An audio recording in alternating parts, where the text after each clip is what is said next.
Let's see if things work a little better in this room. Okay. So I'll be doing some stuff specifically relating to 28 and 32. So, any questions first? Okay. Okay, so we're going to be finishing up working on the linear constant coefficient stuff today. We'll start working on the homogeneous stuff. We'll start working on the non-homogeneous case, and we're going to back up and talk a little bit more about the spring mass damper system things that we were looking at. And of course, M is the mass of whatever, and I like to draw it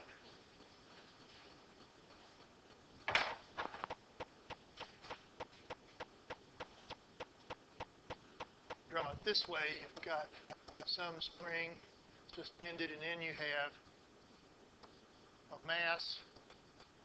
Okay, the spring's got some sort of constant, and this mass is connected to some sort of damping system, and I've got a little kind of piston kind of drawing here. So here's the spring constant. Just erase the spring. The mass, and down here is a damping force. And we may have some sort of outside force. Right now, let's not look at that. But the general spring mass damper system has some sort of external force acting on it. Well, let's just look at my notes first. Okay, we're going to look at the homogeneous version of this. Okay, so there is no external force acting on it. Okay, so remember how we would work on this. To solve it, we form our auxiliary equation, and that is mr squared plus br plus k equals 0. And our constants are all greater than or equal to 0. We probably wouldn't have a mass equal to 0, but certainly we could have a damping thing equal to 0. And matter of fact, we will. Okay, and of course this is a quadratic equation, and the solutions are r equal, it's negative b plus or minus the square root, so it's minus b over 2m plus or minus the square root of b squared minus 4 times a. Well, a is m, k, all of that's over 2m. Okay. Now, I want to point out there's three situations here which you're talking about problem number 28. Okay. And this is they aren't specific here on number 28, but three things can happen with this. Is you can have oh, my light goes back to thick. Okay. You can have b squared minus 4mk equal to 0.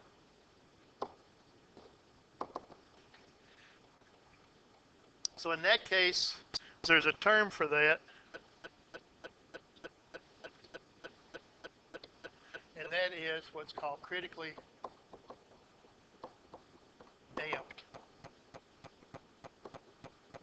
situation. Okay, you have two real number solutions when your stuff underneath the radical is 0, and in terms of a spring mass damper system, that's called critically damped. We're going to look at this a little more in another section.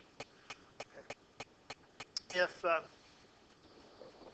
b squared minus 4mk is less than 0, then you have a negative underneath the radical, and you're going to get a complex number solution. And when you get complex number solutions, that's when you have cosines and sines involved, and that's called underdamped.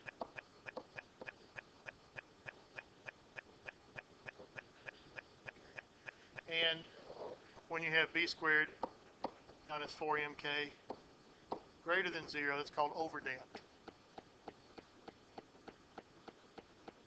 And I believe you have, when you're working number 25, they give you all three situations there to take a look at. So they give you three different values of B to use in there, and you can graph them, and you'll get an underdamped, an overdamped, and a critically damped situation there. It's not real easy to tell those two apart just by looking at the graph, but the underdamped you can easily tell, and I'm going to work one of those here in a minute by looking at the graph. Okay, so that's what we're looking at here is, and then depending upon what you've got in this situation, you may have something involving trig, or you may not. Okay, now what I'm going to work on now is the no damping situation. Oops.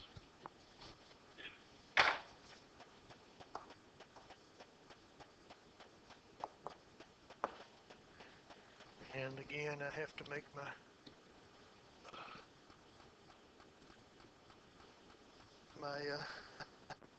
sharpen my pencil here. No damping. Now in that case, this is like problem number 32, and I'm not going to work 32, but I'm going to work on it. Okay. No damping. That's the case where B equals 0, where we just have that situation. My double prime plus ky is supposed to be a ky equals 0.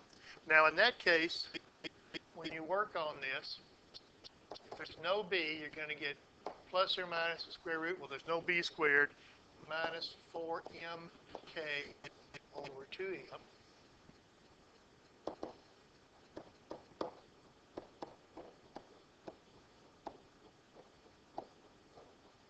So you can bring out the square root of the negative is I. Of course, there's a 2 there. Well, there's a 2 on the denominator as well. Okay, so those things are going to cancel. You can have plus or minus I times the square root of mk over m. Okay, what I'm going to do is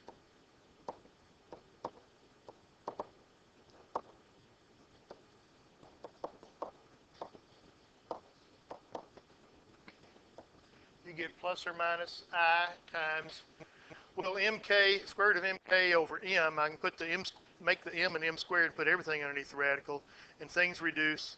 Plus or minus I times square root of k over m. Okay, this is the beta we're looking at. And your solutions, okay, this is a general solution, is y of t equals c1 cosine beta t plus c2 sine beta t. Okay, because it's alpha is 0 plus or minus I beta, and you get the beta from that. Okay. So that's what it looks like. Beta equals, the beta that goes here in my cosine and sine is the square root of k over m. Okay. Now, recall from trig,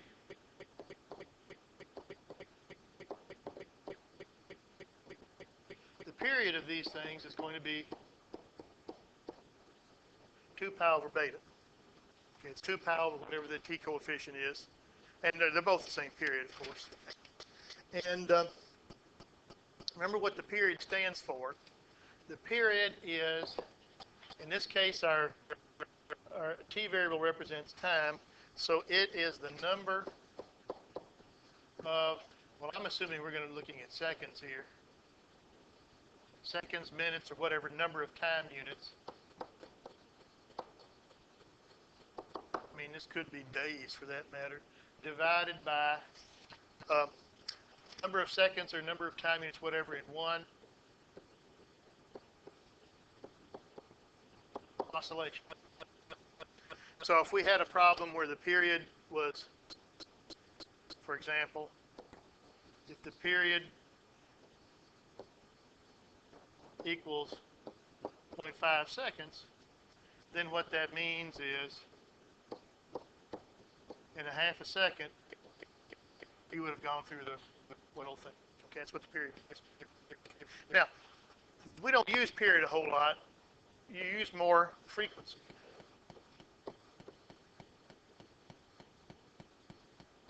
And it's 1 over the period. So that would be beta over 2 pi. And what that tells you is how much of an oscillation there is in one time unit. So in this case, if we're using seconds, whatever, this is how many? Um,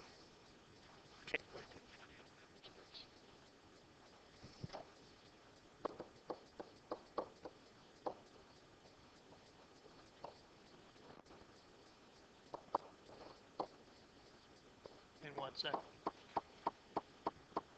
So if we go back with our example here, so if a period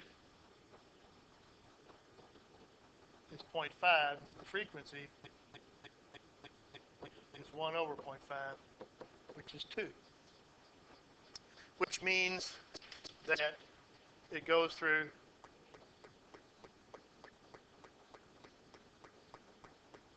two oscillations or two in 1 second. So in 1 second it'll do that twice. Okay, so that's what the frequency means. And you're going to be talking about the frequency in problem number 28, and you'll be talking about the undamped situation. So I've done some of the algebra for you. In 28, they have particular numbers in here for M, K, M and K. Okay. And they ask you some questions like, once you've figured out what the constants are, you have a particular initial value in mind, you figure out the constants, they'll ask you, you'll let go, of course it'll just go up and down, and they'll want to know what's the first time the graph crosses the equilibrium point. So remember, y of t is going to be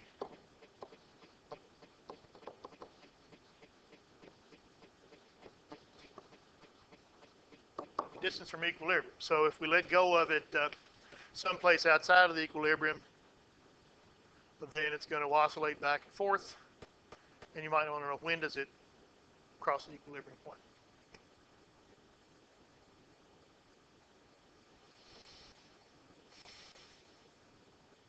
I remember a physics example where we were looking at the period of a pendulum and trying to figure that out. And the idea was, where do you measure it? Do you measure it when is it swinging back and forth? Do you measure it when it crosses the middle, or do you measure it when it gets up at one of the high points? It's a little easier to measure if it's up toward the end because it's slow there. Okay. So period and frequency.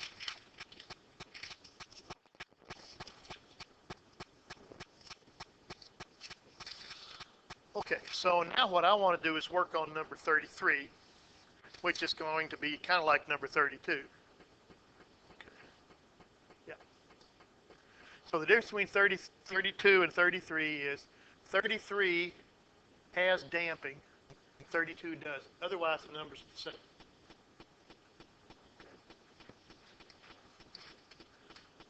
So, as I said, in number 32,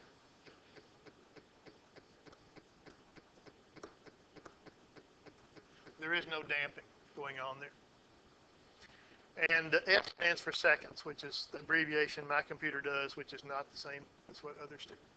Okay, so we have a mass of 10 kilograms. Okay, we have a damping force of 60 kilograms per second. Okay, remember, damping is a force that's proportional to the works against the velocity. Okay, so it's a constant times velocity. The 250 kilograms per second squared.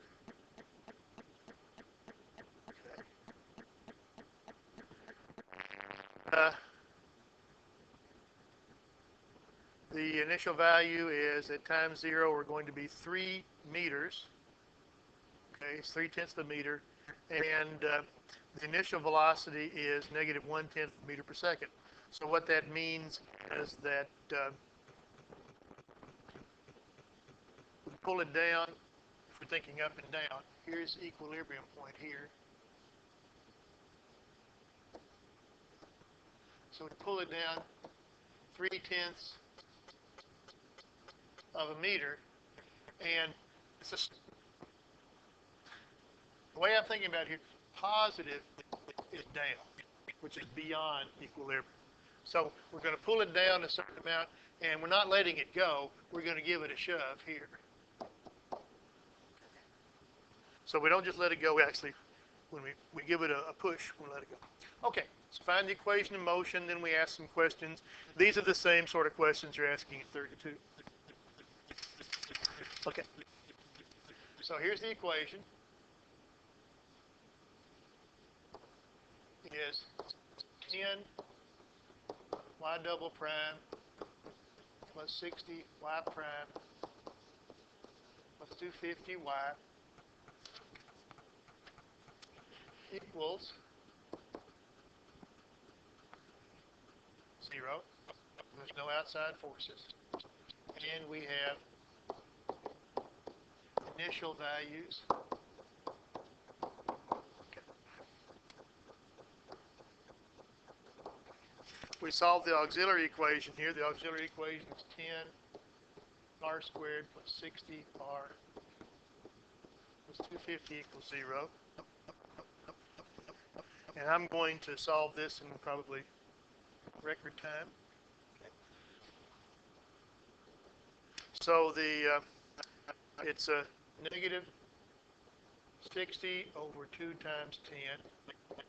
Then it's plus or minus the square root of 60 squared minus 4 times 10 times 250 all over 2 times 10, which turns out to be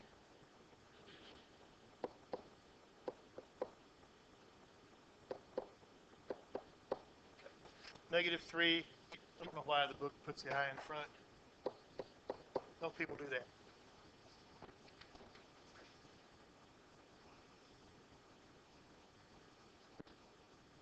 So that means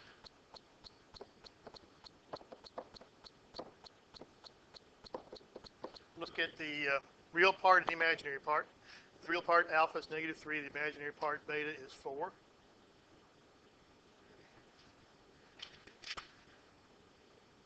And put this up here. So the general solution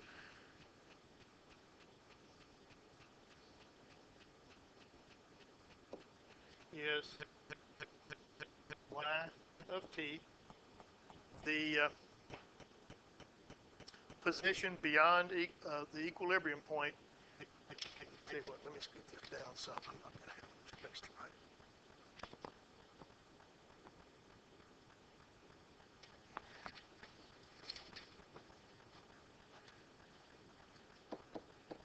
Some constant e to the negative 3t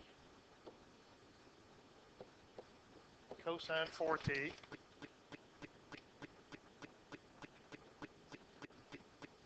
plus another constant e to the negative 3t sine of 4t.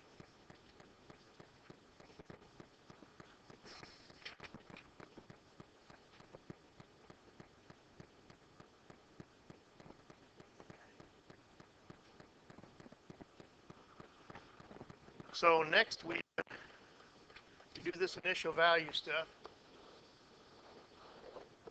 figure out the constants.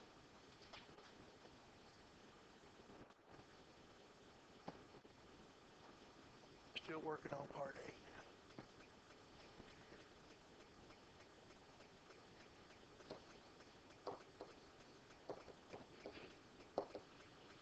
Okay, so I'm going to leave some steps out here because we can all do this. If t is 0, then both of these e terms are just 1, because e to the 0, and the sine term is gone. Okay, we have c1 times 1 times 1, because the cosine of 0 is 0. This is all just 0 over there because of the sine.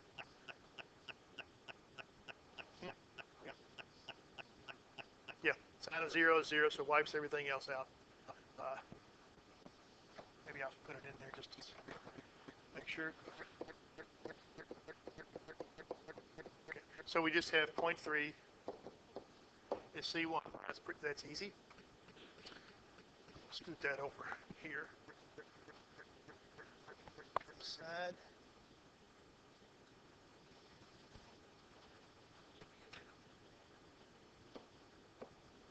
Okay. Now the other one we got to have the derivative. And this is all product rule stuff, which some people forgot on the last test. Okay, so C1 e to the minus 3t cosine 4t. Okay, I'm going to go through this kind of fast. Oh, excuse me. Let's go ahead and plug in what we know and make it a little bit simpler.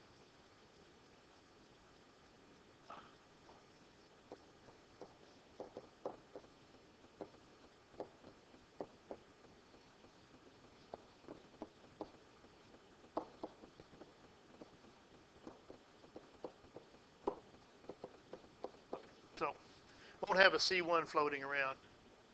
Now we'll take the derivative. Derivative of the first times the seconds, that's going to be negative 0.9 e to the minus 3t times the cosine of 4t. So that's just the derivative of the e part.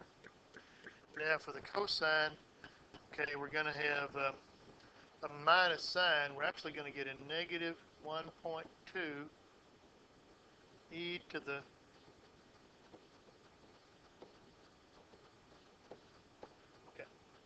negative because the derivative of the cosine is minus the sine, and 1.2 because it's 4 times, it's this 4 times 0.3. And that's the first term. The second term.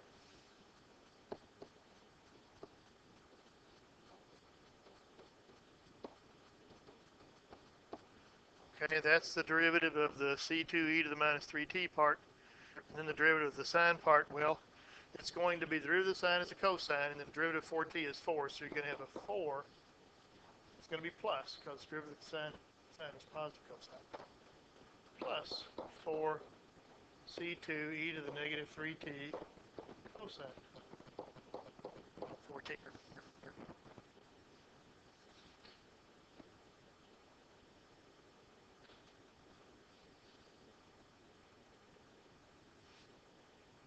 Okay, now we plug a 0 in.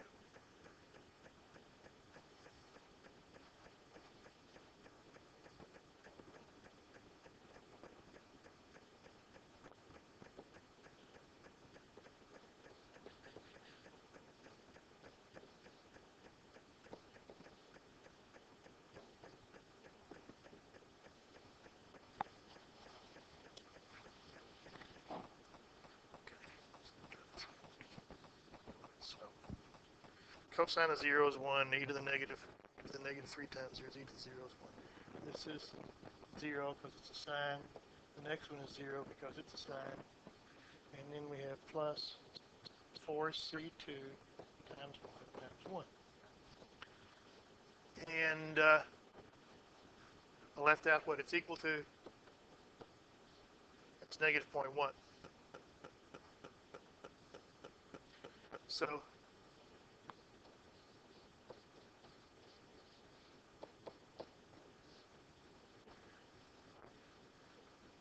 just about done.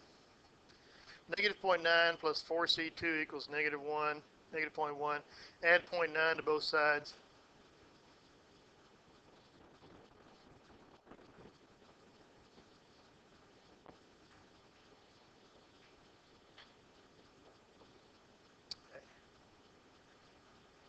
You get C2 equals 0.2. So the answer to part A, finally, which is the longest part, the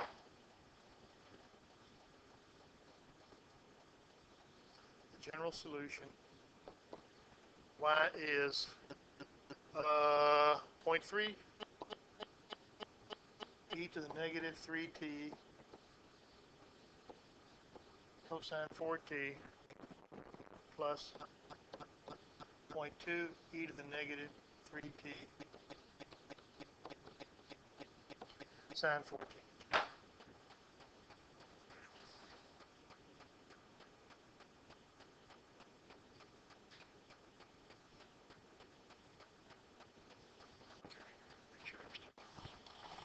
Yep.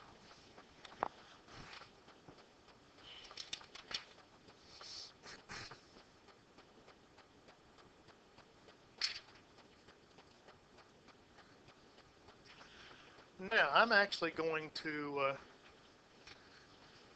before I answer the other questions, I'm actually going to go a little bit out of order than what I had. What does this look like?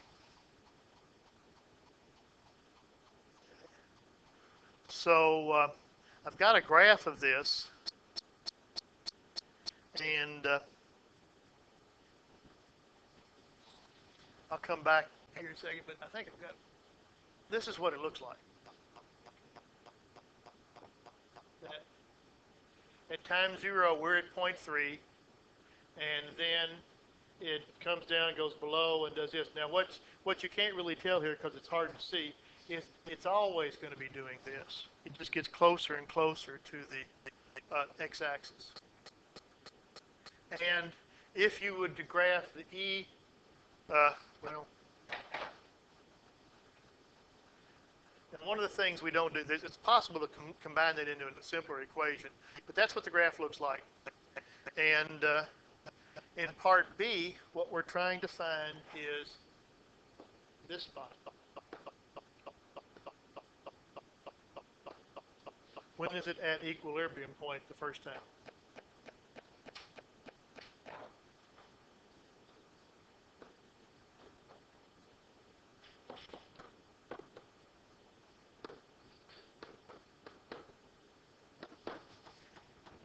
I think that's what part B was. Okay, so let me go back and make sure I got the problem right here. After how many seconds will the mass first cross equilibrium point and then find the frequency? Let's do the frequency first. Let's go a little out of order because frequency is probably the easiest thing here because this is all the coefficient in the sine and the cosine function. You've got 4t. So in order to do part C, tell you what, get some of this stuff out of the way. Let's bring this down here. We'll do part C first.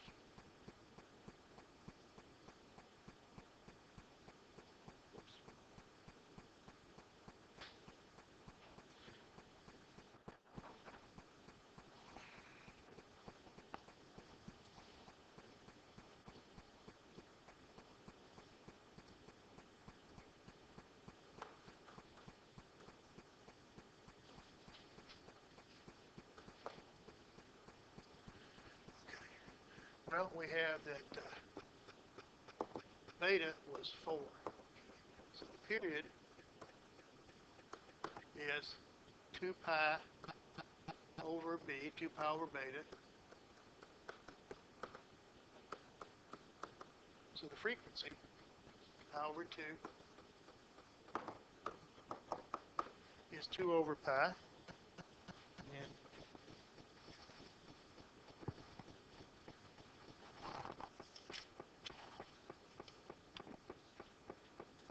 I had that somewhere.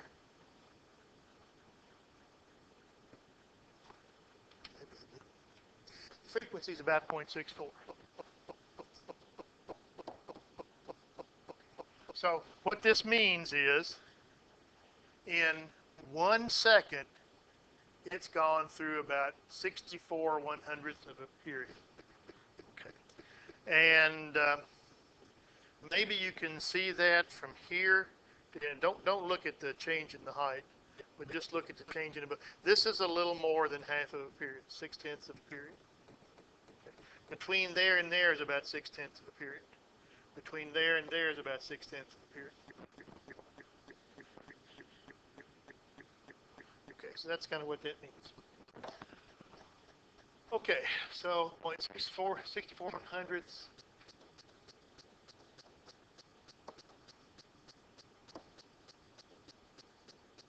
Period. second. All right, now let's work on part B. So B, we want to know when will this be at equilibrium point or the equilibrium position the first time. So what's this coordinate? And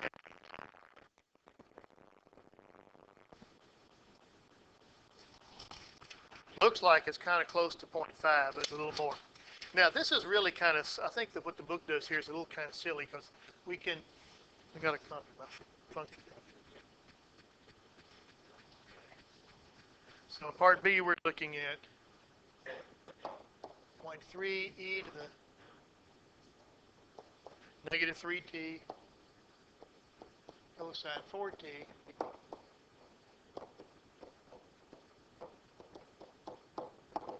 you want to know when that's equal to 0.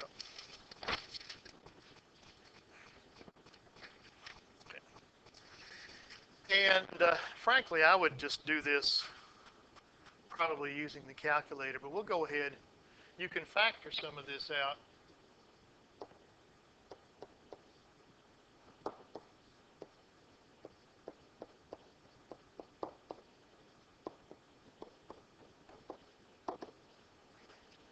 Factor e to the minus 3t out. Now that's never going to be equal to 0. This part's never 0, so whatever 0 comes in is from the other part.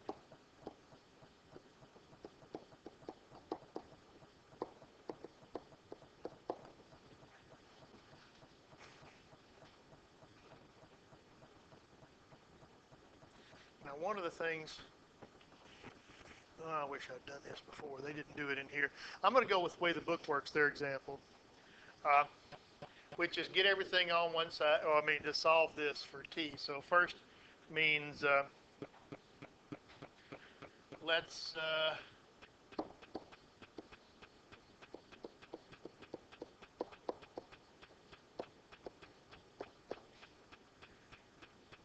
swap a few things out.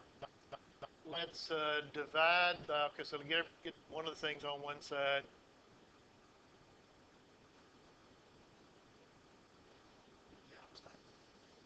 It's not wrong, it's just I changed my mind here.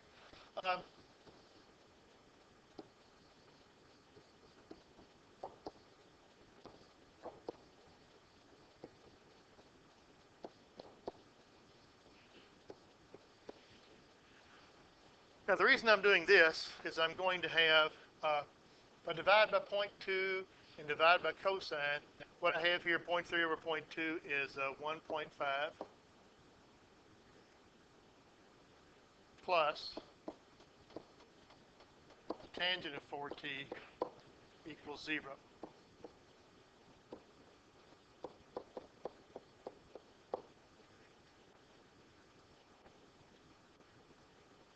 And that means the tangent of 4t is negative 1.5. So from that,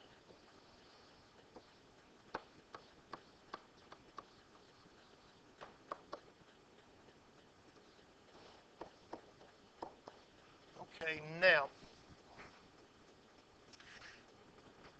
inverse tangent, this is why I don't like the way they've done this. Inverse tangent gives you an angle between minus pi over 2 and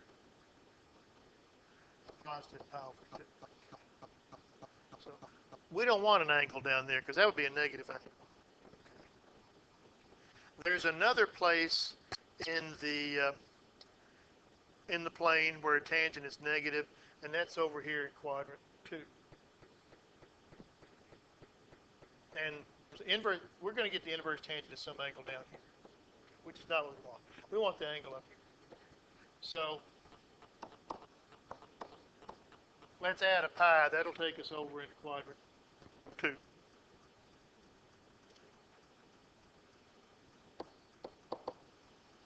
And let's see what we got here. This is, well, all this over 4.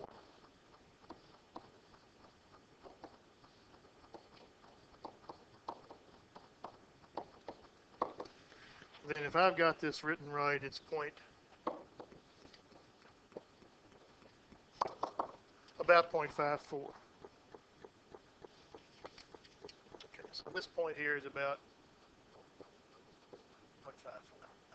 After a little more than half a second, it will be at equilibrium. Okay. And it's on the way up. I know it looks down here, but the way I've got the thing drawn,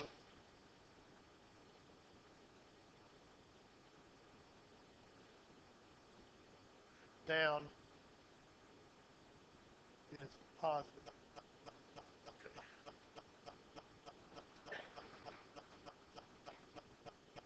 So since this thing in the graph, probably I'll turn the graph over, but this is just, I know it's kind of backwards, but y is positive if it is beyond equilibrium. So it's beyond equilibrium to here, then at this point it's shorter. It's squished up, it's contracted, then it's expanded, then it's contracted, and it's expanded. It always keeps doing this forever. Okay, so that's sort of what's going on here.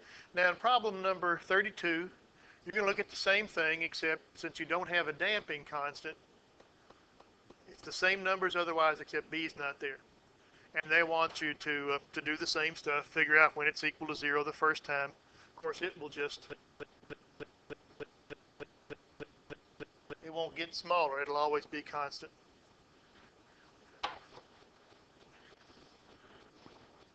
So it'll do this. And then they'll ask you what the frequency is. So and the question is, in part D, which I'll answer after you've handed that in, or you can think about it, is we'll just look at the frequency you get from 32 when it's not damping, and this frequency. How has it changed? Okay. Well, that's pretty much all we're going to do with homogeneous stuff. We're now going to start looking at how do we solve these linear second order with constant coefficients, the non-homogeneous case.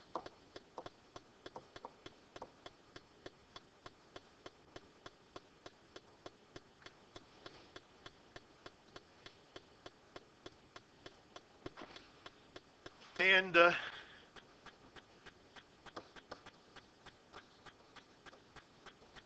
technique we're going to use for a while is going to be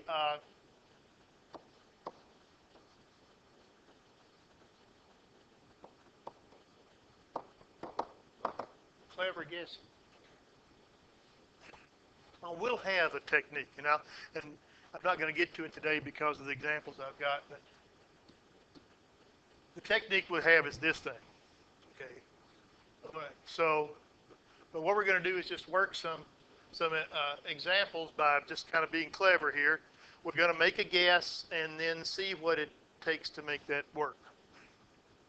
Okay, now I got these out of something else. These aren't examples from the book. So this is the next section on the method of undetermined coefficients. Look through their examples. So the ones I do here, which are different, they're not the examples in the book, and they're not problems from the book. Plus the ones they do, I think, will give you a pretty good idea as to why this undetermined coefficient stuff works. Okay, so as far as when I talk about clever guessing, we have to know something about what that function is, because we're not going to be able to make clever guesses if that driving function, the forcing function, is something particularly strange.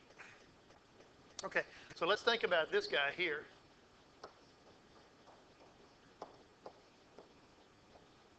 Okay, the forcing function f of t is 2e to the 3t. It's a combination of derivatives and the original function. Now, if you're going to add up a function and some derivatives, okay, and you want, when you add these things up, you want to end up with an e to the 3t type of expression, then what's your function going to look like? Well, remember, if your function has an e to the 3t in it, then every time you take a derivative, it's going to have an e to the 3t in it. And when you take the second derivative, it's going to have an e to the 3t in it. So based on this, and the fact that these are derivatives, let's make a guess. We do y sub p for a particular solution. This is a particular solution. We're not going to have constants in it. We'll worry about the constants later. Okay. Yes, our y sub p is going to be a function of t. It's going to be something times e to the 3t.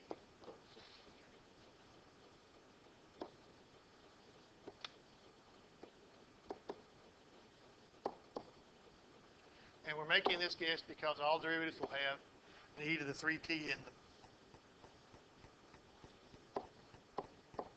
Okay, and I want to get e to the 3t's. Okay, so what we're going to do is we go through here and we figure out what a has to be.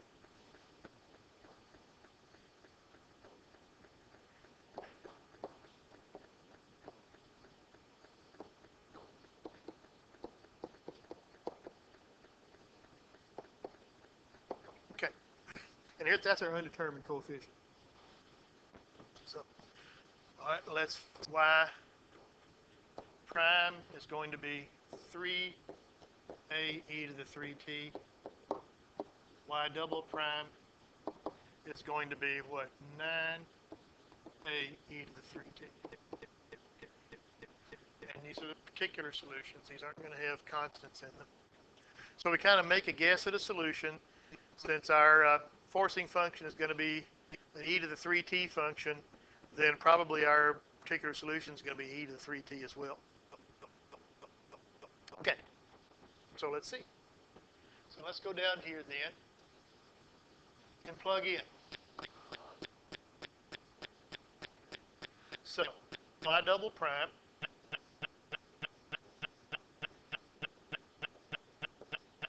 plus 3 times y prime plus 2 times y better equal 2e to the 3t. Okay, so expanding all of this or contracting it, whichever way you want to think about it, we're going to have a 9a from the first one, another 9a from the second one, and a 2a. All that's going to be times e to the 3t, and that better equal 2 e to the 3t.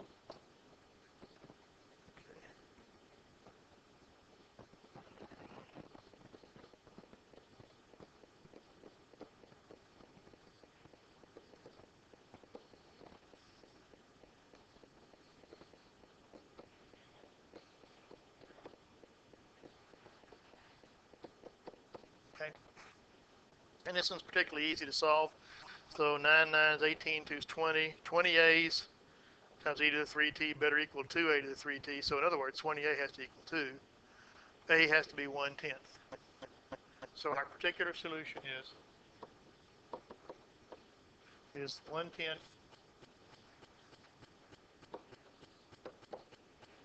e to the 3t.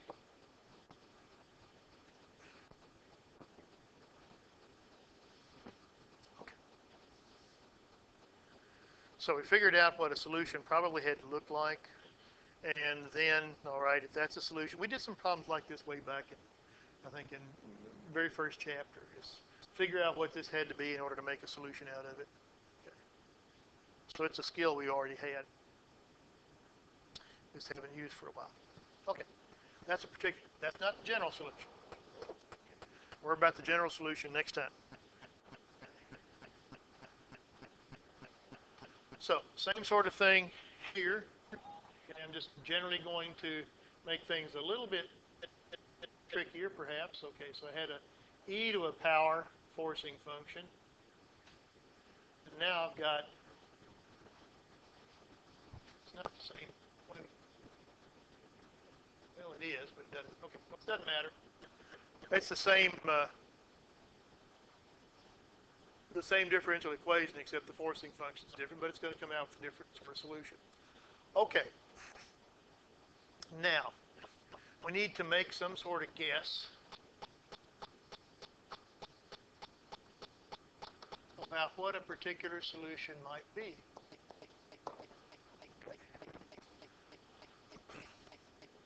So whatever our solution is, when we take its second derivative and its first derivative and the function itself and add them up with these coefficients, we should just end up with something with a t squared. So certainly it better not have an e to a power in it because they wouldn't go away.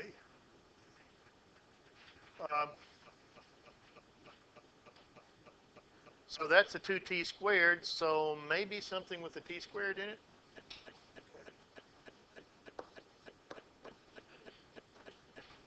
Because,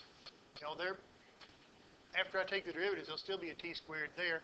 But the problem with that is, if that's all you have, the derivative of this thing generates t's.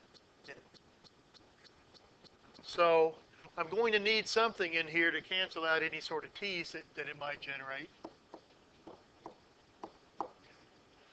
Now, that still doesn't get it because when you take the second derivative of this thing, the first term generates some constant. And I don't want any sort of constant over here. So I need to figure out that there's some other thing that's some other value here that might cancel off those constants. Okay. So our clever guess here is a second degree polynomial. Because certainly there will still be a second degree term left here. And if these B's and C's are chosen properly, they'll cancel out whatever stuff happens there, perhaps. Okay, so there's our clever guess. Let's see, we need y prime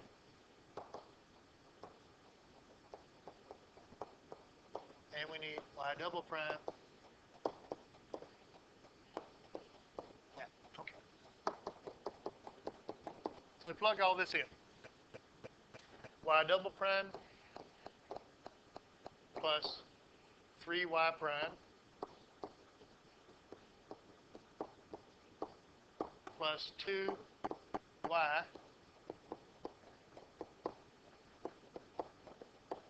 equals 2t squared.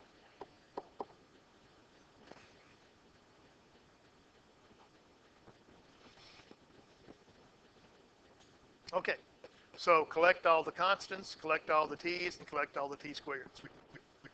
And I'll kind of do this a little faster. As far as the constants are concerned, 2a, 3b, 2c.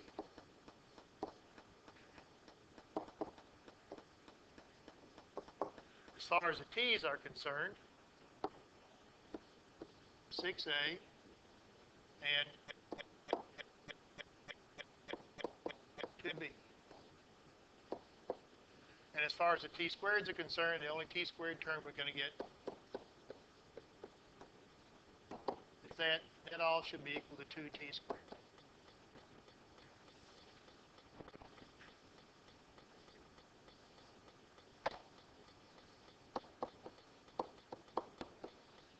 Okay. So, coefficients better be equal. As far as t squared is concerned, 2a equals 2. So that means a equals 1.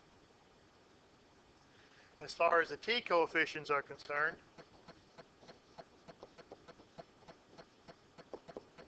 since there's no t in my forcing function, 6a plus 2b has to be 0. We've already said that a is 1.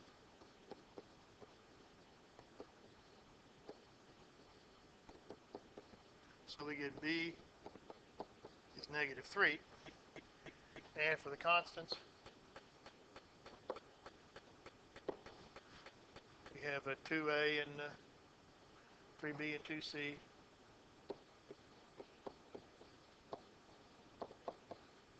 It has to equal the constant over here. Let's see, a is 1, b is negative 3. Okay, so we get 2c equals 7.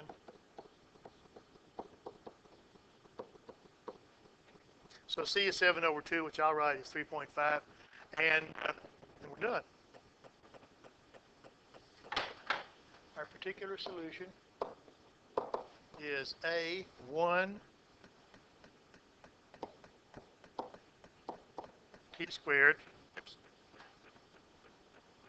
minus 3t plus 3.5.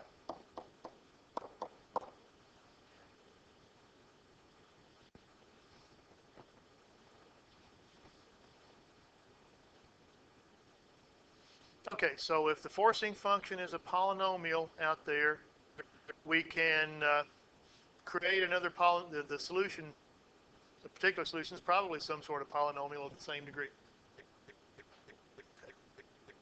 I mean, if this was 2t, this was 2t plus t minus 6, this would still be what the solution is. It's just you wouldn't have zeros down this step. It would you work it the same way. Okay. You just wouldn't have that your t term and your constant term is 0. Okay, one more. We may not get finished with it, but we've done clever guessing for an e to a power or for a polynomial. Now the next clever guess is for a trig function.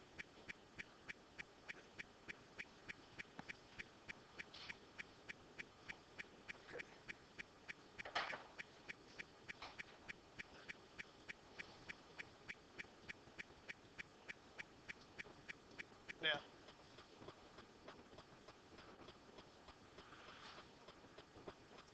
you know, lots of times you're looking at some things and you think, well, how did somebody come up with this? So they tried something and it worked. Okay. And you know, we're doing it in about 25 minutes, and they did it. It took them a little longer. Okay, just to see if this technique worked. Okay, this is a fine particular solution to this. The dE on the left is not much different than what we had before, but the forcing function in this case is it's a sine function. So we're going to make a clever guess here. Well, when you take derivatives, this is a sine function. Of course, the derivative of the sine is a cosine, and then the derivative of the second derivative would be back to the sine. So a particular solution, and it's never going to change the period. It's always going to be sine of 2t. So a particular solution might be something times the sine of 2t. Okay. But when you take the derivative of that, you're going to get a cosine. So we'll need a term to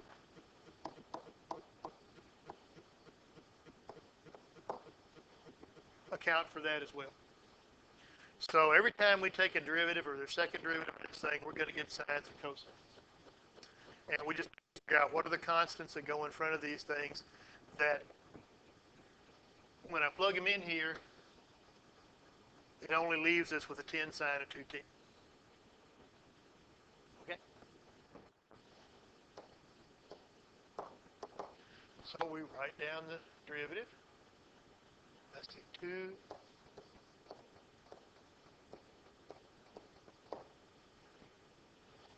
a cosine 2t. And the derivative of the b cosine 2t is going to be minus 2b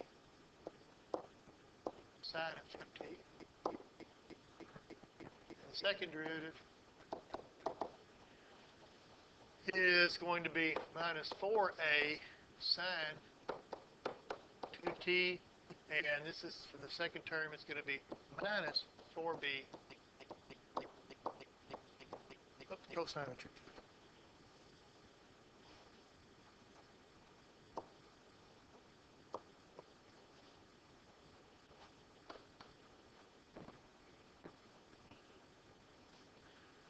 So plug all these in, and again, I don't think I'll get everything done. We plug it into the equation, we have y double prime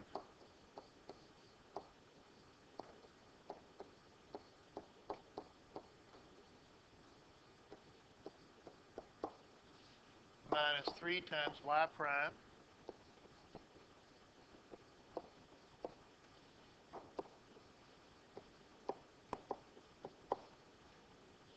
plus 2 times y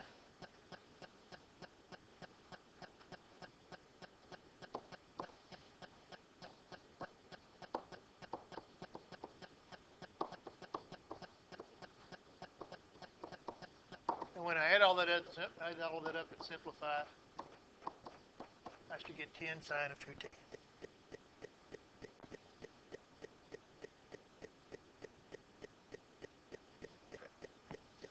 So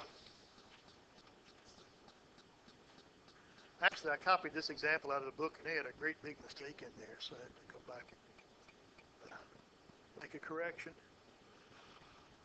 Okay, so let's see what we have here in terms of what's times the sine. Okay. I have a negative 4a. In the second one, I have a positive 6b. And from the third one, I have a 2a.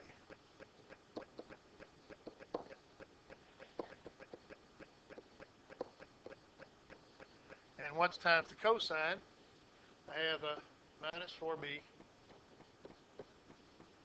And here I have a negative 6a. And from the second one, I have 2b.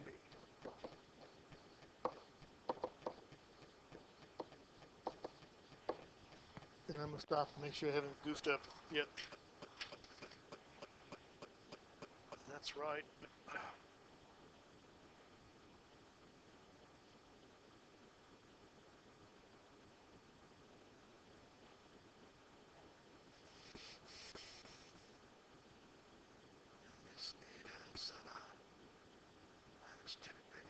Yeah.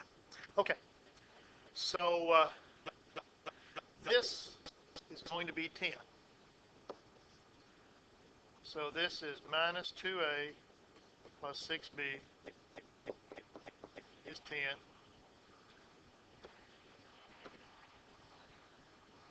I don't know what that class is, but that's...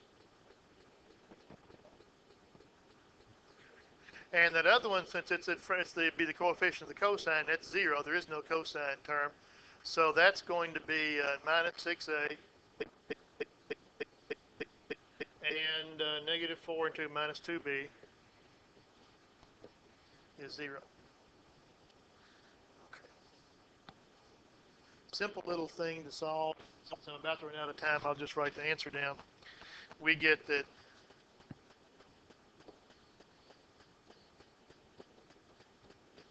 a is negative 1/2. And b is 3/2.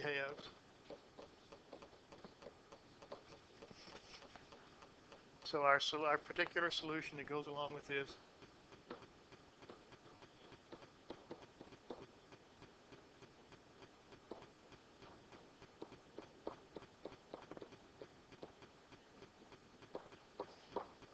that.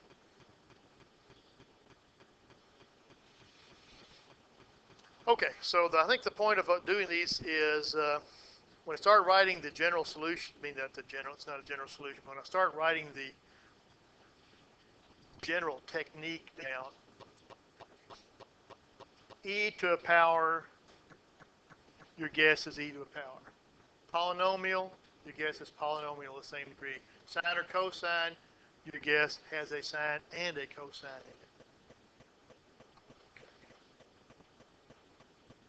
Okay, so that's where I'll do one of those. That's where this is exactly the thing on page 178, method of undetermined coefficients. That's where all of this comes in. Okay. And I'll do one more example before we do the general work on this general stuff. And that's where we'll be on Thursday. And I'll figure out some sort of assignment on that. I've got everybody's test, right? No, got yours, some of your project, right? Okay. Now, got everybody's now. I think we're all set. And we'll meet next door where we usually do, and I'll try to get in there early to see if the thing's going to work.